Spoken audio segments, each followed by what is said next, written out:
Good morning. It's Pop again. I did it again. I have this fancy new mic, and you have to press a button to unmute it. And I recorded a brilliant podcast.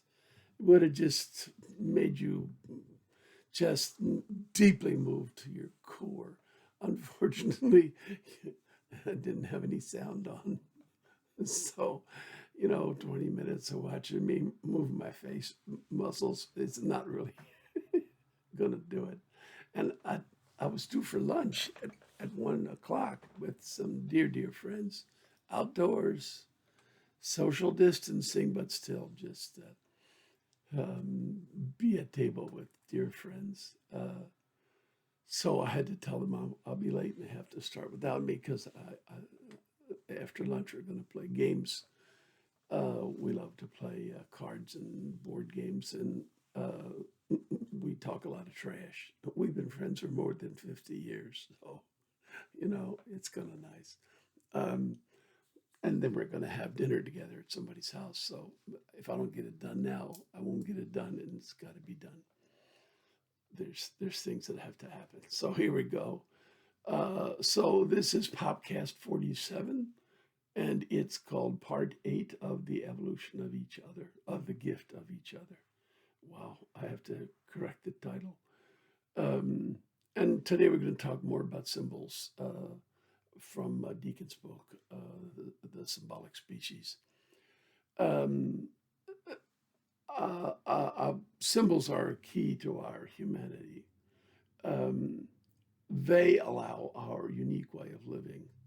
No other species lives as bonded bears in society for the good reason that it's really hard. Um, and and symbols made it began an evolutionary loop of the development of the brain and of human psychology that brought us from there till now, from hominid to human. Uh, this is what Deacon says, and Deacon gives a lot of explanation for the things that he says. It's a long book. It just um, elaborates at great length, somewhat like Darwin did. The reason Darwin's book was so successful was he had a huge amount of evidentiary detail, and so does Deacon. I mean, it's a real impressive feat. So let me explain about the evolutionary loop. This essentially we're complicated. So to live together, you get complexity squared. But now, as we become more complicated, because our psychology has to um, develop enough to allow us to on handle symbolic speech, uh, then uh, the the difficulty of living together increases, and we have to evolve yet a bigger brain and a bigger psychology, more sophisticated, complicated psychology to be able to deal with that. So it's a continuous loop. The development of more complexity requires the development of more complexity. In Deacon's principal point is just that language experts, other language experts, have made an argument that, well, we got smart and then we learned to speak. And Deacon is saying, no, actually, we needed to have symbols in order to uh, manage the complexity of how we were living. And so we had to develop language because of our complexity. And so, in effect, we began living a certain way, and then we had to get smart enough to be able to deal with that. Uh, and so it's a very different point of view. And, essentially, a deacon is,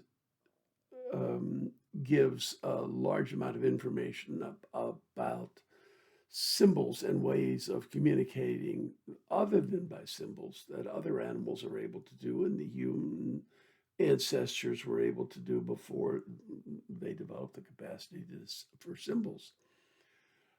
but he says this, abstract objects like a pair bond relationship can't be represented without symbols. And so that this is a categorical limitation. And his exact quote is, "This categorical limitation is the link between the anomalous form of communication that evolved in humans and the anomalous context of human social behavior." That's page 397. He also, of course, points out that symbolic speech needs speech, that you can't begin to speak in symbols until you've evolved the physical capacity to make words come out of your mouth. And on page 249 to 250, he has he's explaining that there's muscles that control the larynx and, of course, the breathing and the tongue and the lips and the jaw, and they all have to be coordinated for a complex speech to come out. And his quote is, the human ability to speak is probably a consequence of all these systems being brought under common cortical control. He has explained at some length about the development of the brain and the systems that control the muscles, and how in the cortex there must be control of all of these things in a way where they're all controlled together. Otherwise, speech doesn't happen. So really, he's showing that our present is very much a gift from our past. And in my opinion, as I've been saying for a couple of days, the the sense of wanting to have intimacy with sex, um, in my opinion, is a good explanation for why people began to pair bond and to create this loop that Deacon is talking about. And in my opinion, I haven't made that plain in recent days, where that comes from is uh, the rudimentary beginning of human psychology and the experience at the core of it of awe, the experience of the sacredness of one's own self and of the sexual experience and of the other humans, so that you developing the emotion. I'm sorry, I keep looking at my picture on the monitor instead of looking at the camera, which is in the center of the monitor. And so my face is somewhat, off to the side, which I don't like. I also don't like having my glasses on if I don't have to have them, because I can't stand that reflection that gets in my glasses. Oh, sorry. So focusing down. The um, I've completely forgotten where I was, but oh yes, oh, okay. So for me, uh, the the idea of wanting intimacy with sex is a specific idea that specifically led to bonded pairing, but the emotion of wanting intimacy to me is best explained by the rudimentary development of the human psychology, which, in my opinion, um, it arises from a sense of awe, gratitude for being alive, and a deep sense of connection to the world, and of course, as I explained before, to typically the, some sense of goodness operating in the universe. So awe is a mix of fear and wonder, and in rudimentary form, in my opinion, it began at this time period Deacon is talking about, and it awe and the gift of each other supported the desire for intimacy and sex, and supported the pair bonding that leads us to be where we are today. So, for me, the present is very much a gift from the past. And in my opinion, the key then and now is awe and the experience of each other. Now, I do want to stress that this is a reciprocal experience. Deacon keeps making the point about reciprocity, and he says that, um, see, I had it right here someplace.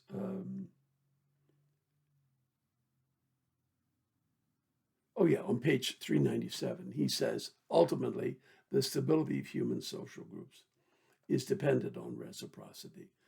And so, if you want, in my terms, the gift of each other needs to be reciprocal, and and and it is at several levels. And this brings me back to Gail, whom I often come back to because she had the good sense in the family, and I had enough brain power to appreciate that good sense was something that was in very short supply in me, and that it was a good thing to pay attention when she shared hers.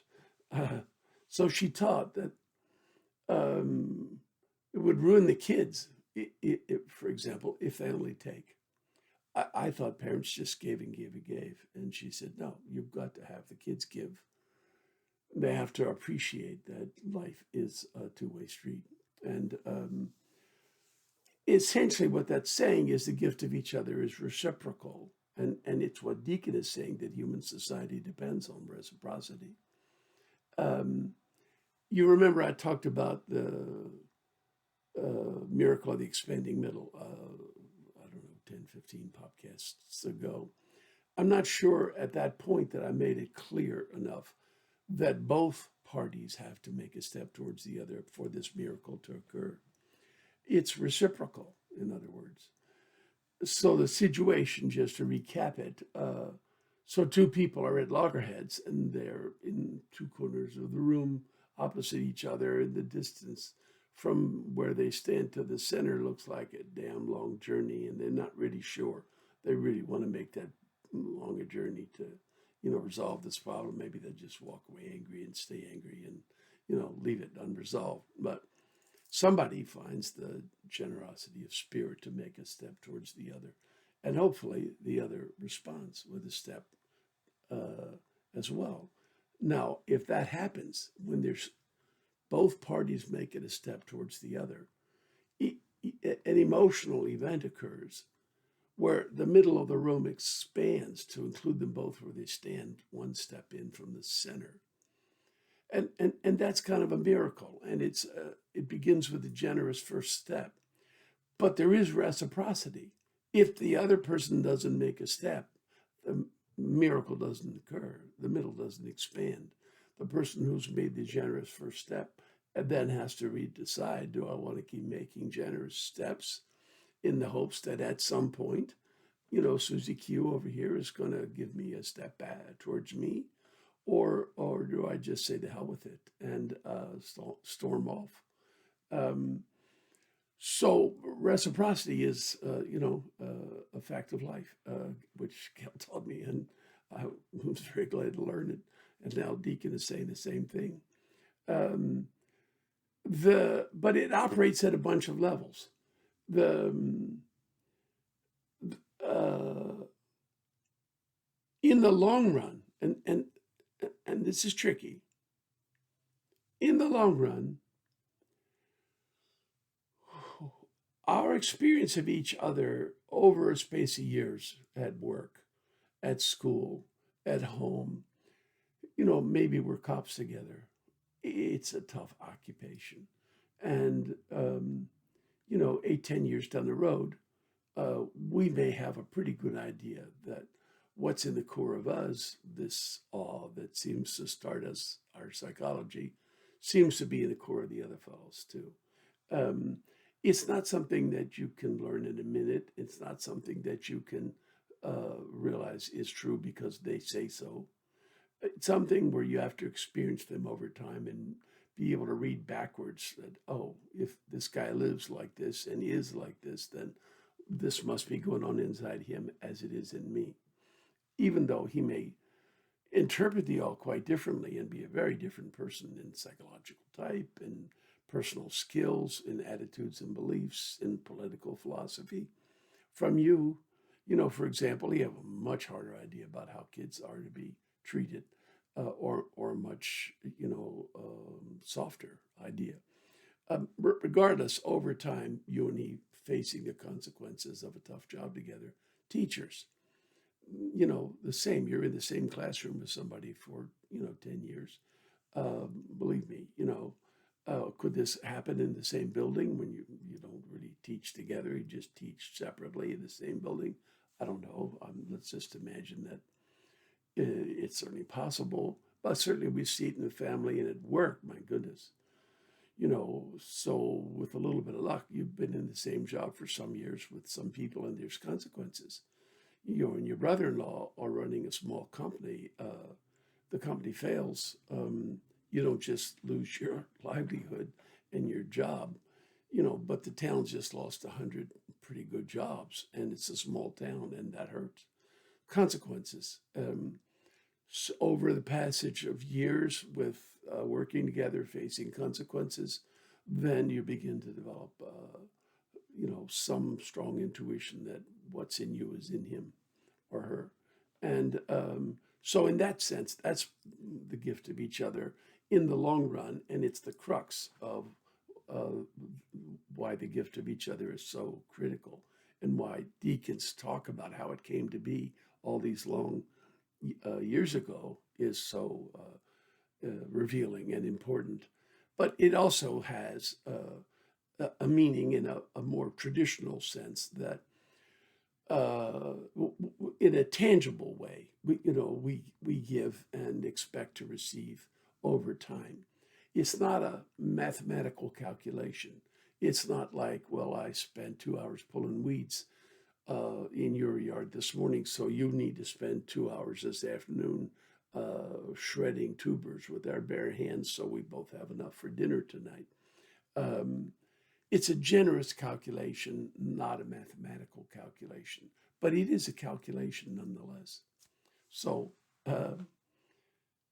it turns out, as usual, Gail was right. I'm damn glad I listened. Okay, take care. See you tomorrow. Bye-bye.